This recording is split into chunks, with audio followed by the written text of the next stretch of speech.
Qu'est-ce qu'un stage 2 dans le monde de l'automobile et de la reprogrammation moteur? Dis-nous tout. Très bonne question. On va dire propre à chacun.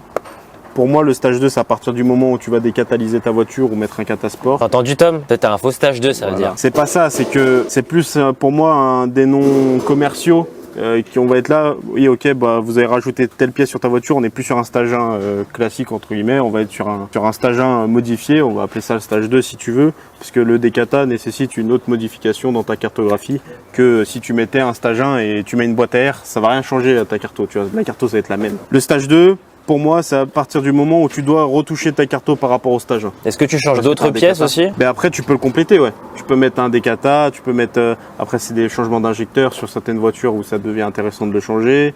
Après, ça peut être inlet, outlet. Mais comme je te disais tout à l'heure, c'est peut-être plus intéressant. Tu fais un stage 1, tu mets une admission, tu mets inlet, outlet, tu mets un échangeur, tu mets toutes les pièces. Mais en fin de compte, c'est des pièces qui améliorent le rendement. Il n'y a pas forcément besoin de retoucher la cartographie et tu vas rester sur un stage 1. Que mettre un stage 1 et un décata où tu vas être considéré du coup comme un stage 2, bah, le mec qui aura mis toutes les pièces supplémentaires, bah, il marchera mieux que toi en stage 2. Ouais, il sera devant toi quoi. Ok, donc tout est relatif en fait. Ouais, pour moi c'est plus des noms commerciaux pour dire voilà, t'as un décata, bah t'es en stage 2, tu vois, parce que t'es obligé de retoucher ta carto. Ouais, c'est un concours de quéquette quoi en gros. Ouais, voilà. Ok, d'accord.